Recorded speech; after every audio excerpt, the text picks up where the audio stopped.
दोस्तों, दुनिया में आदमी जासूस होते हैं और अपने देश के लिए अपनी जान को खतरे में डालकर दूसरे देशों में जाकर जासूसी करते हैं। उनके बहुत बड़े बड़े रोचक कारनामे होते हैं, वो बड़े ख़तरनाक होते हैं। लेकिन ये आदमी ही होते हैं ऐसा नहीं है, बल्कि लड़कियां भी जासूस होती है।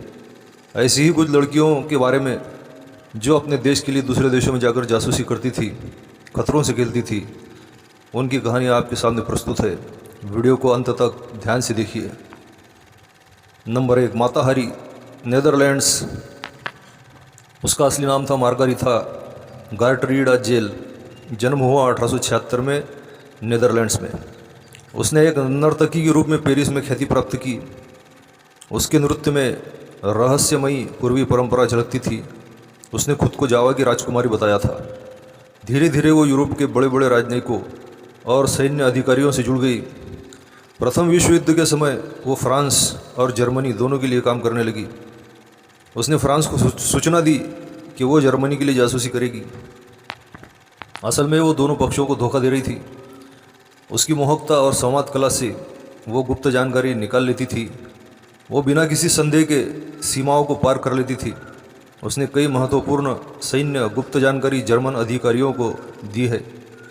फ्रांस की गुप्तचर एजेंसी ने उस पर नज़र रखनी शुरू की। एक जर्मन वायरलेस संदेश में उसका कोड नाम H-21 सामने आया। उसे गिरफ्तार किया गया और पेरिस में मुकदमा चला। उस पर देशद्रोह और जासूसी का आरोप लगाया गया। उसने खुद को निर्दोष बताया, पर अदालत ने सबूतों के आधार पर उसको दोषी ठहराया। 1917 में उसे गोली मारकर मौत के घाट उतार दिया गया। मरते समय उसने आंखों पर पट्टी लगाने से इनकार कर दिया था। उसके चेहरे पर कोई डर नहीं था। उसने सैनिकों को चूमते हुए विदा ली। कुछ लोग अब एक प्रतीक बन चुकी है रहस्य संत विश्वासघात का। इतिहास उसे जासूस या बलिदान दोनों रूपों में याद करता है। वो आज भी फिल्मों और किताबों का प्रेरणा स्रोत है। उसकी छवि को लेकर विवाद आज तक बरकरार है। माता हरी ने महिला जासूस की परिभाषा बदल दी। वो सुंदरता की आड़ में तेज़ बुद्धि का इस्तेमाल करती थी। आज भी उसकी कहानी रोमांच से भर देती है। नंबर 2, नैन्सी वेक, ऑस्ट्रेलिया, फ्रांस। नैन्सी वेक का जन्म न्यूजीलैंड में हुआ, लेकिन वो ऑस्ट्रेलिया में बड़ी हुई। वो एक पत्रकार थी और यूरोप की राजनीति को करीब से देखती थी। द्वितीय विश्व युद्ध में उसने फ्रांस में नाजी विरोधी गतिविधियों में भाग लिया। वो फ्रेंच प्रतिरोध आंदोलन की सबसे सक्रिय और साहसी सदस्य बनी। उसे जर्मन गुप्तचर संगठन गेस्टापो व्हाइट माउस कहता था। उसके सिर पर 5 मिलियन फ्रैंक का इनाम रखा गया था। नैन्सी ने कई बार जर्मन चेक पोस्टों को धोखा देकर पार किया। उसने गुप्त संदेश पहुंचाए, हथियार ट्रांसपोर्ट किए। वो बिना डरे नाजी अधिकारियों के सामने से निकल जाती थी। उसने ब्रिटेन के स्पेशल ऑपरेशंस एग्जीक्यूटिव से ट्रेनिंग ली। पैराशूट से फ्रांस में कूदी और गुरिल्ला हमलों को अंजाम दिया। उसने रेडियो ऑपरेटर्स को बचाया, धमाके कराए और ट्रेनें उड़ाई। नैन्सी खुद मशीन गन लेकर जर्मन चौकियों पर हमला करती थी। उसकी रणनीति इतनी चतुर थी कि दुश्मन उसे पकड़ नहीं सकते थे। वो एक बार 500 मील पैदल चली ताकि सहयोगी संपर्क कर सके। उसके नेतृत्व में हज़ारों लोगों ने नाजी कब्जे का विरोध किया। युद्ध के बाद उसे कई देशों से वीरता पदक मिले। फ्रांस ने उसे लीजियन ऑफ ऑनर से नवाजा। ब्रिटेन ने जॉर्ज मेडल और अमेरिका ने मेडल ऑफ फ्रीडम दिया।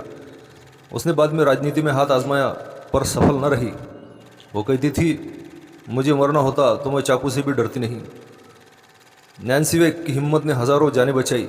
वो अकेली महिला थी जो फ्रांस में सबसे बड़े गुरिल्ला नेटवर्क का नेतृत्व करती थी। उसने अपने काम का घमंड नहीं किया, वो उसे कर्तव्य मानती थी। उसने महिलाओं के भीतर छुपी शक्ति को दिखाया। नैन्सी एक मिसाल बन गई, बहादुरी और जासूसी दोनों की। उसने बताया कि भावनाएं भी ताकत बनती है। उसकी आत्मकथा द व्हाइट माउस आज भी पढ़ी जाती है।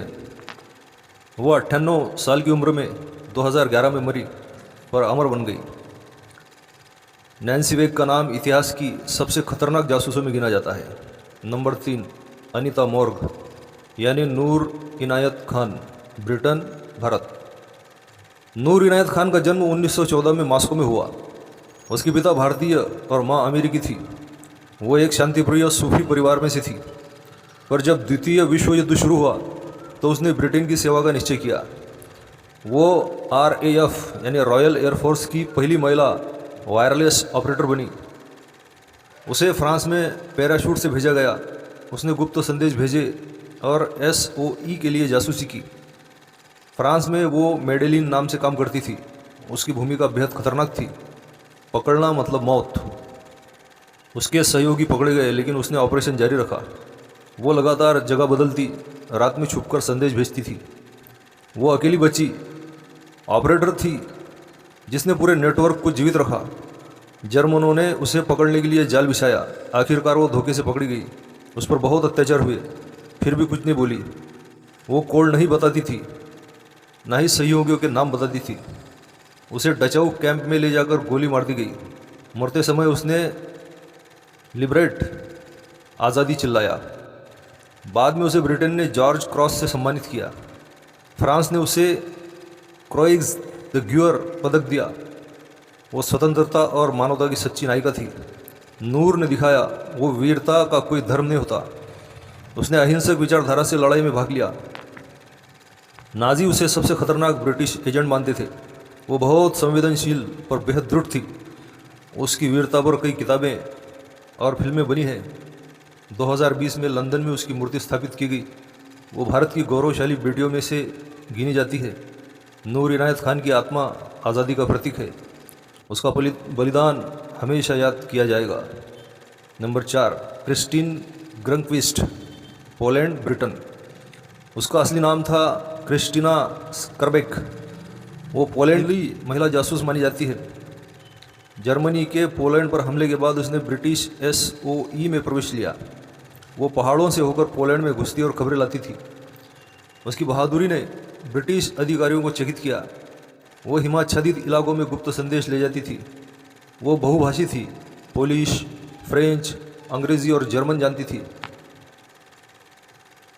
एक बार गेस्टापो ने उसे पकड़ा और उसने खुद को बर्फ में गला काटने की धमकी दी।